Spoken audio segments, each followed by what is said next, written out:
स्वामी विवेकानंद ने एक बार कहा था कि अपने जीवन का एक लक्ष्य निर्धारित करो, अपने पूरे शरीर को उस एक लक्ष्य से भर दो और हर दूसरे विचार को अपनी जिंदगी से निकाल दो।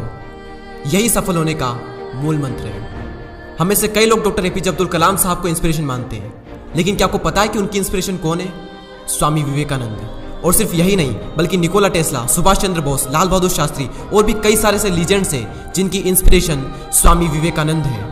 आज हम स्वामी जी के जीवन की 3 कहानियां डिस्कस करेंगे और जीवन की बहुत बड़ी सीख है इन तीनों कहानियों में। पहली कहानी, एक बार स्वामी जी को नदी पार करना था और वो नदी के पास में खड़े थे। तभी एक साधु ने आकर उनसे पूछा, क्या आप ही स्वामी विवेकानंद हो?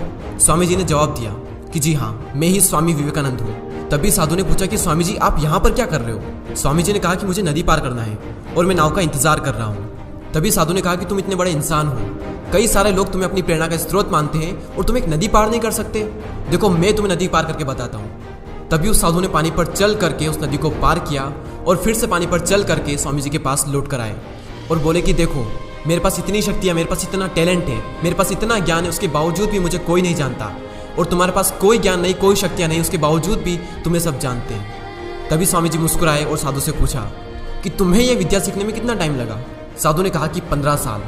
इतने में स्वामी जी की नाव आ गई और स्वामी जी ने साधु को नाव में बैठाया और वहाँ से चल दिए। दोनों ने नाव में बैठकर नदी पार की और पार करने के बाद स्वामी जी ने अपनी जेब से 1 रुपया बाहर निकाला और उस नाव वाले को दे दिया। यानी कि दोनों के मिला के 50-50 पैसे यानी 1 रुपया उन्हें दे दिया।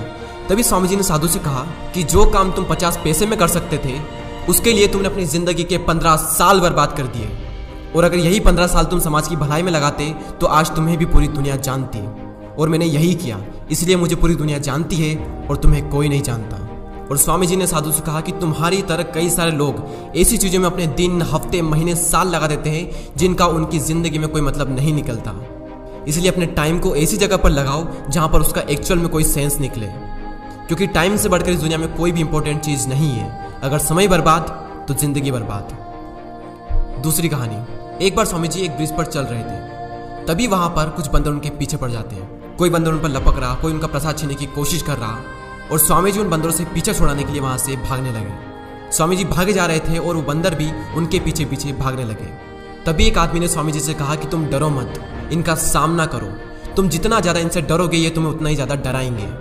तभी स्वामी जी पीछे मुड़ते हैं और आंखें निकाल कर उन बंदरों पर जोर से चीखते हैं और तभी सारे बंदर वहाँ से दुम दबाकर भाग जाते हैं। और उन्हीं बंदरों की तरह होते हैं हमारे नेगेटिव थॉट्स, जिनसे हम डरते हैं। और जितना ज़्यादा हम इनसे डरेंगे ये हमें उतना ही ज़्यादा डराएंगे।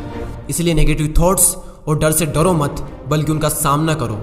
इनसे तुम जितना ज़्यादा डरोगे ये तुम्हें उतना ही ज़्यादा डराएंगे। और अगर तुम इनका सामना करते हो तो नेगेटिव थॉट्स और डर भी एक दिन तुमसे डर जाएगा। तीसरी कहानी को सुनाने से पहले मैं आपको कुक्कू एफएम के बारे में बताना चाहूँगा। अब कई सारे लोग वीडियो के इस पार्ट को स्किप कर देंगे और एक लाइफ चेंजिंग अपॉर्चुनिटी को भी स्किप कर देंगे। अगर आप स्वामी जी के बारे में और ज़्यादा जानना चाहते हैं या फिर उनकी बायोग्राफी को सुनना चाहते हैं तो कुक्कू एफएम पर उनकी बायोग्राफी डली हुई है, आप जाकर सुन सकते हैं। कुक्कू एफएम एक बहुत ही कमाल का प्लेटफॉर्म है जहाँ पर आपको कई सारी लाइफ चेंजिंग बुक समरीज और बायोग्राफीज मिलेगी, वो भी ऑडियो फॉर्म में। वैसे तो इसकी कॉस्ट 399 रुपीज़ पर ईयर है, लेकिन अगर आप DD20 कूपन कोड यूज़ करते हो तो आपको मिलेगा 20% का डिस्काउंट और फिर टोटल कॉस्ट होती है 319 रुपये और ये less than 1 rupees per day से भी कम है। तो लिंक डिस्क्रिप्शन में है, आप जाकर एक बार चेकआउट जरूर करें। तीसरी कहानी, एक बार स्वामी जी उनके गुरु श्री रामकृष्ण परमहंस के साथ कहीं जा रहे थे। तभी रास्ते में उन्हें एक आदमी मिला जो पत्थर पर कुछ बना रहा था। तभी रामकृष्ण परमहंस जी ने पूछा कि तुम इस पर क्या बना रहे हो? तभी उस व्यक्ति ने जवाब दिया कि मैं एक राजा की मूर्ति बना रहा हूँ। रामकृष्ण जी ने पूछा कि क्या उस राजा की तुम्हारे पास में कोई तस्वीर है? तभी उस मूर्तिकार ने कहा कि नहीं, मेरे पास उनकी कोई तस्वीर नहीं है। तभी रामकृष्ण जी बोले कि अगर तुम्हारे पास उनकी कोई तस्वीर नहीं है तो फिर तुम उनकी मूर्ति कैसे बना सकते हो? तभी उस मूर्तिकार ने जवाब दिया कि भले ही मेरे पास उनकी कोई तस्वीर नहीं है, लेकिन मेरे दिमाग में उनकी स्पष्ट तस्वीर छपी हुई है। और कुछ ही देर बाद उस मूर्तिकार ने राजा की सुंदर मूर्ति बनाई भी। और स्वामी जी ये सारा दृश्य अपनी आंखों से साफ देख रहे थे और तभी उन्हें अपने कुछ सवालों का जवाब मिल गया कि अगर कोई भी इंसान अपनी जिंदगी में कुछ भी पाना चाहता है तो उस मुकाम की या फिर उस चीज की तस्वीर उसके माइंड में एकदम क्लियर होना चाहिए। तो दोस्तों उम्मीद करता हूँ कि आपको ये तीनों कहानियां पसंद आई होगी। इसी तरह के और भी वीडियोस को देखने के लिए सब्सक्राइब करके बेल आइकन को प्रेस करें। मैं मिलता हूँ आपसे अगली वीडियो में। जय हिंद, जय भारत।